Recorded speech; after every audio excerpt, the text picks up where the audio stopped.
Мен бүгін сіздерге қырғызша үлгіде жасалған шакек жасағанды көрсөтөйүн деп атам.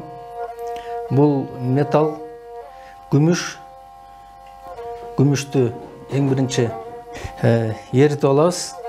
Күмүштү ерітіп алғандан кейін аны вальцадан өткөрүп, андан жалпайтып алабыз дагы, андан ары үлгүгө салып, калыпка салып туруп, чаап, анан калыбын чыгарабыз. Мынакей моуреке калып ошо калыпка салып чыгарылган. Мен азыр сиздерге калыпка кандай кылып чабыш керек, анысын дагы көрсөтүп берейин деп турам.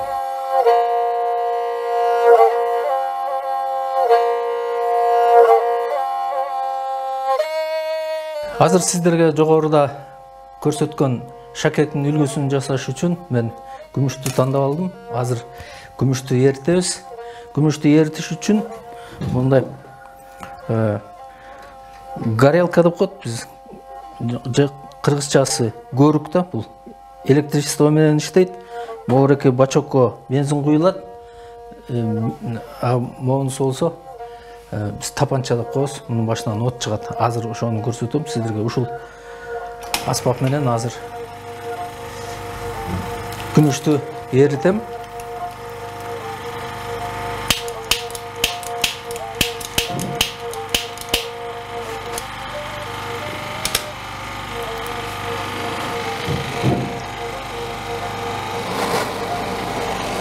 Күмүштү эритип атканда, бура деген зат бар. Ошол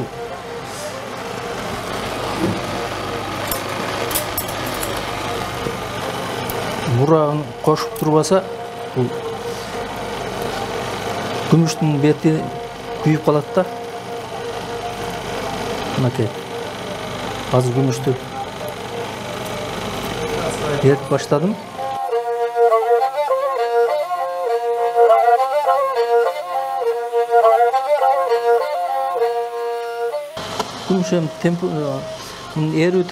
Күмүштүн эрүү температурасы 950 градус.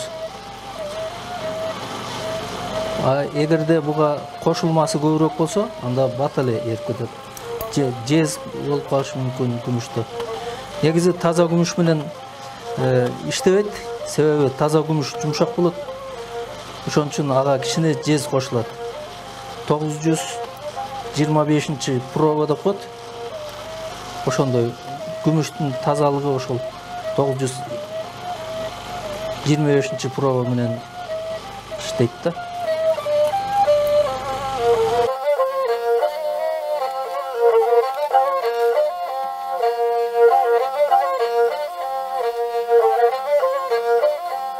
Азыр мына көлкүлдөп эриди. Муну азыр изложницага куюп жалпайтсак деле болот, бирок меники азыр күмүштүн көлөмү кичирээк болгондуктан изложницага куйбайм. Азыр ушул жерден алып туруп эле, анан балка менен чаап, жалпайтып алып туруп, анан вальцага салам. Мына күмүш эриди. Эригенде тетиги үстүндөгү ары бери кылтылдап турган бура, ошол бура күмүштүн бетин күйгүзбөй, таза боюнча кармап турат да. Жана бураны кошкон себеби ошондон. Анан кийин ысык боюнча, суу эмес бул,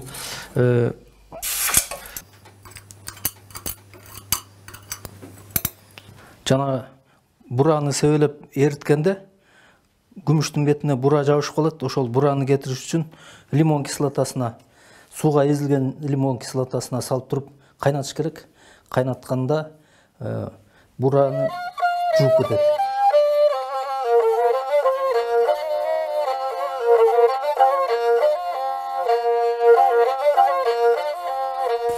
Биз 5 мүнөтчө кайнатып туруп, моуреке буранын кеткенине карайбыз да. Бура кеткенде күмүш ап-апак болуп көрүнүп калат. Таптаза болуп. Ошол убакта алып чыгып вальцадан өткөрүш керек.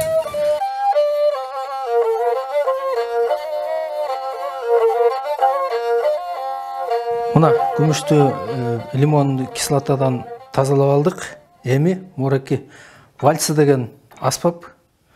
ушуга салып туруп жалпайтабыз. Кыргызча айтканда бул жалпайтып, жана өөлүк менен камыр жайган сыяктуу болуп жалпайтып кете турган аспап да. Ошол бул өзү валиктери боорек өөлүктөрү катуу болоттон жасалат. Өзү дагы бышык темирден жасалыш керек, болбосо моореки күмүштүн изи бияка түшө берет эгер бул дагы жумшак металл болсо. Ошондуктан аябай катуу болот темирден жасалат да бул. Азыр сиздерге вальцадан өткөргөнүн көрсөтөйүн. Мындайынан бураганда ачылат бул.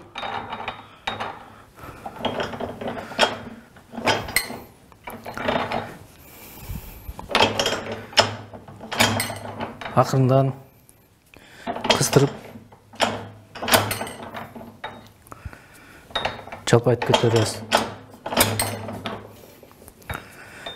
Улам бураган сайын ичкере берет, жукара берет. Таза күмүш моореки вальцадан жакшы өтөт. Эгерде кошулмасы көп болсо, жарылып калат. Бекер оора болуп калат да.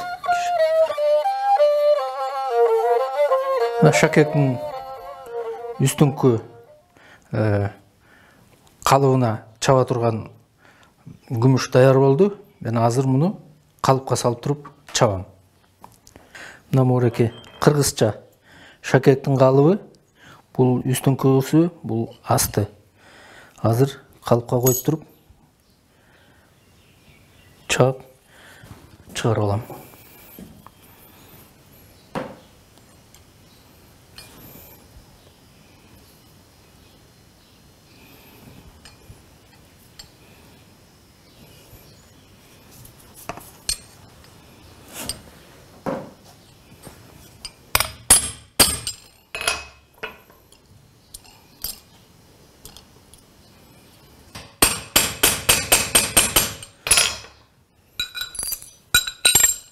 Калыпка салып чаап алдык.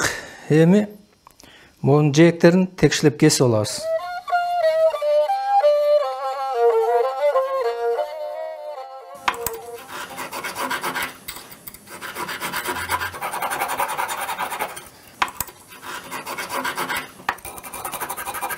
Үстүн текшилеп алабыз.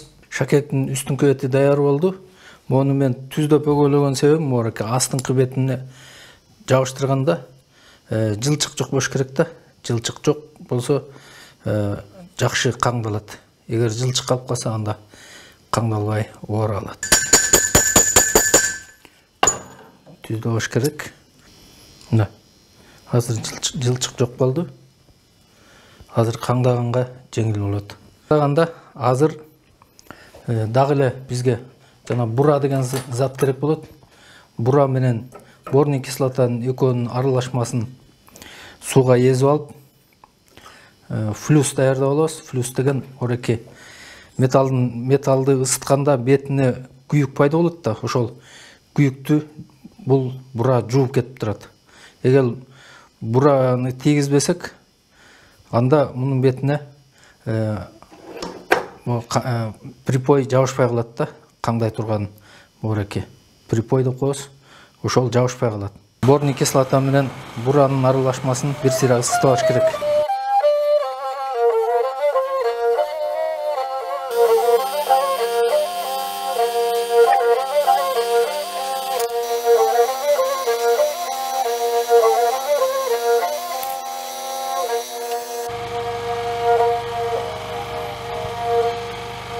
Каңдап бүттүм. Эми муну бураны кетириш үчүн кайра лимонный кислотага кайнатыш керек.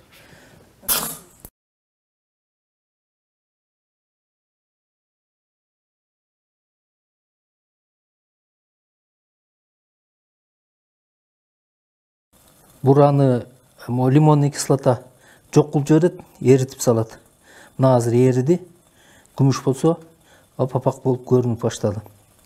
Азыр эми муну жээктерин кесип, анан шакекчесин тагабыз. Азыр тазалап алдык лимонкага. Эми жээгиндеки ашык жерлерин акырын кайчы менен кесип салабыз. Муну ара менен аралап койсо деле болот, бирок кайчы менен батыраак болот. Ошон үчүн мен кайчы менен кесип атам.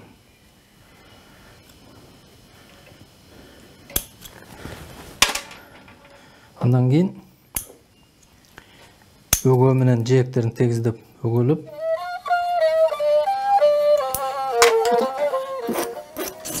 алабыз. Мураке күмүштүн күкүмдөрүн чогултуш керек. Муну баары бир кийин чогултуп туруп кайра эритсе эле күмүш болуп кете берет.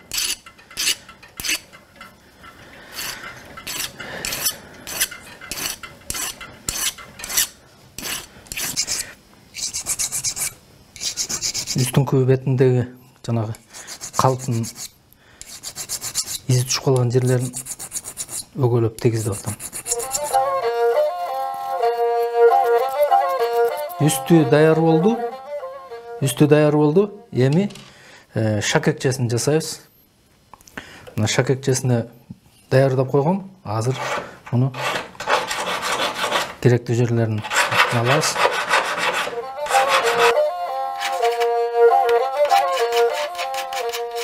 Шакекчени атайын момундай чымчыгыбыз бар. Мен чымчыгыбыз деп коем. Ошону менен биринчи мындай жалпылап тоголоктоп алабыз. Анан кийин размерин тууралайм.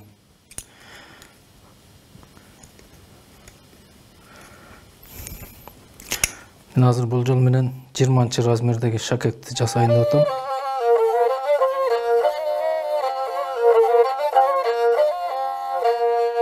Бул казыкчага салып туруп эле текшелеп алабыз.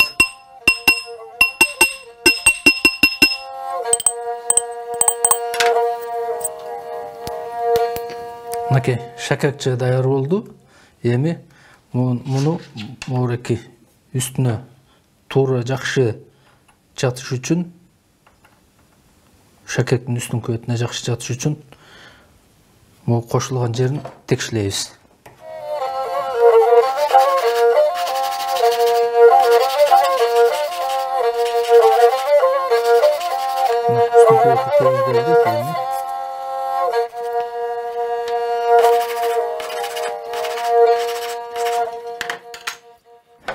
Шакектин үстүнө тууралап коюп туруп каңдаш керек болот. Дагы эле бурага малып алабыз.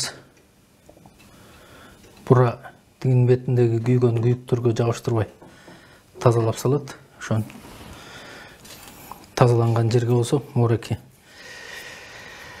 припой деп коебуз, орусча. Кыргызча ошо каңдай турган күмүш менен жездин кошулмасы да бул дагы.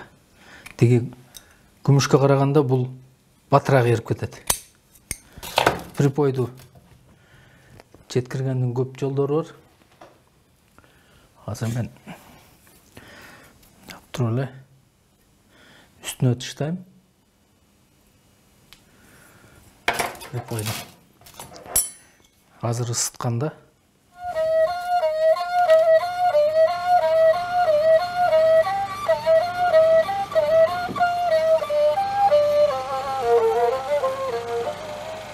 дагы мынакей.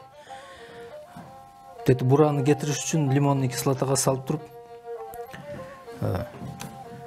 бурасын кетирип алабыз.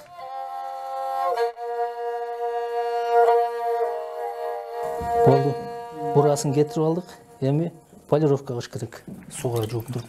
Эң акыркы баскыч. Азыр жалтыратабыз. Жамоореки чыттан жасалган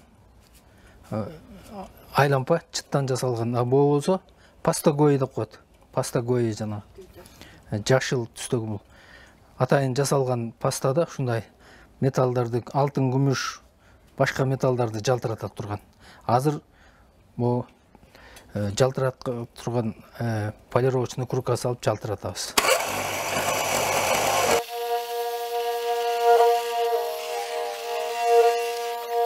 Урматтуу телекөрүүчүлөр, биз жогоруда аракет кылып баштаган шакегибизди аягына чыгып жасап өттүк. Эгерде кандайдыр бир суроолоруңуздар болсо, төмөнкү телефон номерге кайрылсаңыздар болот. Эмки сабакка жолугушканга чейин саламатта болуңуздар.